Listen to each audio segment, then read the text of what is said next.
बोलिए शिव शंकर भगवान की जय। प्रिय भक्तों, श्री शिव महापुराण के कोटि रुद्र संहिता की अगली कथा है नागेश्वर नामक ज्योतिर्लिंग का प्रादुर्भाव और उसकी महिमा। तो आइए भक्तों, आरंभ करते हैं इस कथा के साथ 29 और 30वां अध्याय। सूत जी कहते हैं, हे ब्राह्मणों, अब मैं परमात्मा शिव के नागेश नामक परम उत्तम ज्योतिर्लिंग के आविर्भाव का प्रसंग सुनाऊंगा। दारुका नाम से प्रसिद्ध कोई राक्षसी थी जो पार्वती के वरदान से सदा घमंड में भरी रहती थी। अत्यंत बलवान राक्षस दारुक उसका पति था। उसने बहुत से राक्षसों को साथ लेकर वहां सत्पुरुषों का संहार मचा रखा था। वह लोगों के यज्ञ और धर्म का नाश करता फिरता था। पश्चिम समुद्र के तट पर उसका एक वन था जो संपूर्ण समृद्धियों से भरा रहता था। उस वन का विस्तार सब ओर से 16 योजन था। दारुका अपने विलास के लिए जहां जाती थी वहीं भूमि, वृक्ष तथा अन्य सब उपकरणों से युक्त वह वन भी चला जाता था। देवी पार्वती ने उस वन की देख रेख का भार दारुका को सौंप दिया था। दारुका अपने पति के साथ इच्छा अनुसार उसमें विचरण करती थी। राक्षस दारुक अपनी पत्नी दारुका के साथ वहां रहकर सबको भय देता था।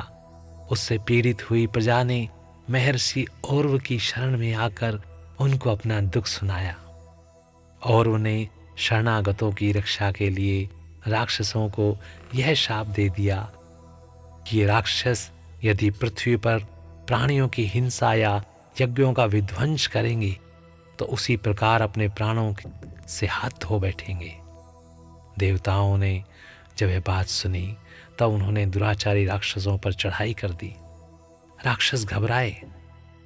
यदि वे लड़ाई में देवताओं को मारते तो मुनि के शाप से स्वयं मर जाते, और यदि नहीं मारते तो पराजित होकर भूखों मर जाते हैं।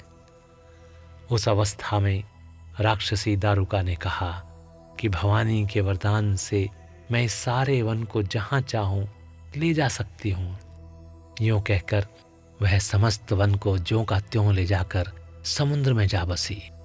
राक्षस लोग पृथ्वी पर न रहकर जल में निर्भय रहने लगे और वहां प्राणियों को पीड़ा देने लगे। एक बार बहुत सी नावें उधर आ निकली जो मनुष्यों से भरी थीं। राक्षसों ने उनमें बैठे हुए सब लोगों को पकड़ लिया और बेड़ियों में बांधकर कारागार में डाल दिया। वे उन्हें बारंबार धमकियां देने लगे। उनमें सुप्रिय नाम से प्रसिद्ध एक वैश्य था जो उस दल का सरदार था। वह बड़ा सदाचारी, भस्म रुद्राक्षधारी तथा भगवान शिव का परम भक्त था।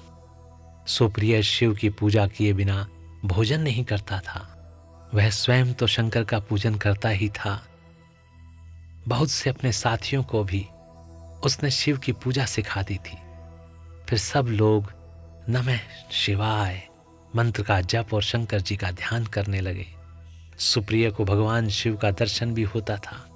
दारुक राक्षस को जब इस बात का पता लगा तब उसने आकर सुप्रिय को धमकाया। उसके साथ ही राक्षस सुप्रिय को मारने दौड़े।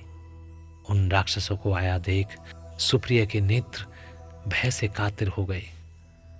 वह बड़े प्रेम से शिव का चिंतन और उनके नामों का जप करने लगा।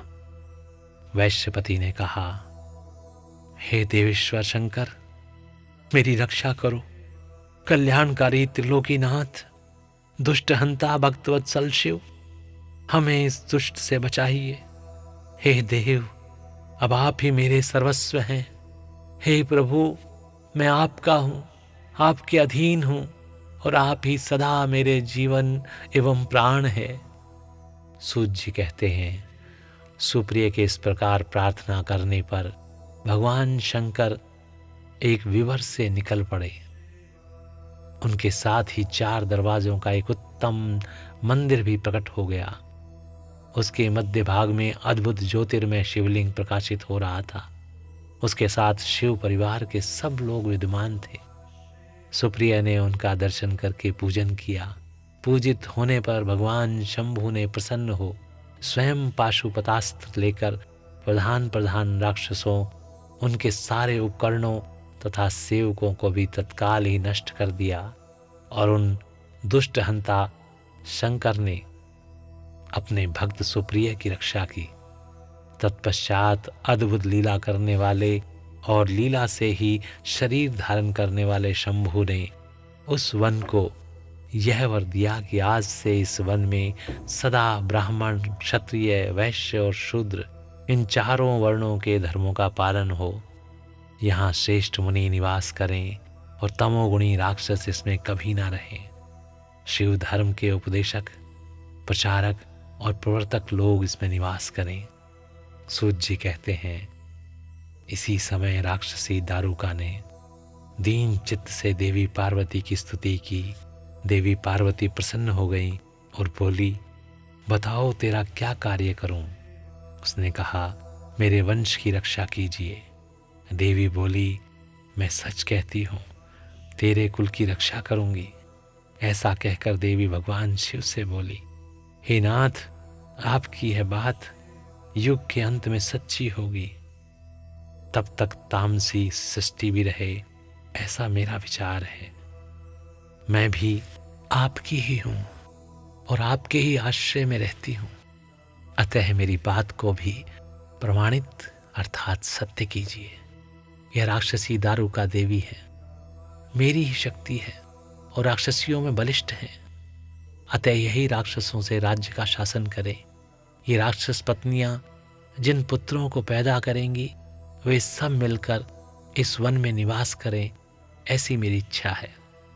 शिव बोले, हे प्रिय, यदि तुम ऐसी बात कहती हो तो मेरा यह वचन सुनो। मैं भक्तों का पालन करने के लिए प्रसन्नता पूर्वक इस वन में रहूंगा। जो पुरुष यहाँ वर्ण धर्म के पालन में तत्पर हो, प्रेम पूर्वक मेरा दर्शन करेगा, वह चक्रवर्ती राजा होगा। कलयुग के अंत और सतयुग के आरंभ में महासेन का पुत्र वीरसेन राजाओं का भी राजा होगा। वह मेरा भक्त और अत्यंत पराक्रमी होगा और यहाँ आकर मेरा दर्शन करेगा। दर्शन करते ही वह चक्रवर्ती सम्राट हो जाएगा। सूत जी कहते हैं, ब्राह्मणों, इस प्रकार बड़ी बड़ी लीलाएं करने वाले वे दंपति परस्पर हास्य युक्त वार्तालाप करके स्वयं वहां स्थित हो गए। ज्योतिर्लिंग स्वरूप महादेव जी वहां नागेश्वर कहलाए और शिवा देवी नागेश्वरी के नाम से विख्यात हुई।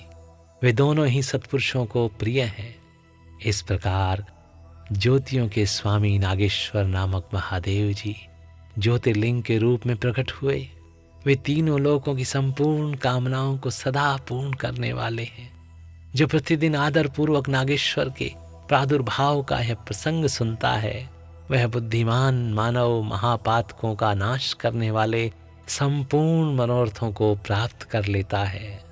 बोलिए शिव शंकर भगवान की जय। प्रिय भक्तों, इस प्रकार यहाँ पर श्री शिव महापुराण के कोटि रुद्र संहिता की ये कथा और 29वां तथा 30वां अध्याय समाप्त होता है। तो स्नेह के साथ बोलिए, बोलिए शिव शंकर भगवान की जय। और आदर के साथ ओम नमः शिवाय, ओम नमः शिवाय, ओम नमः शिवाय।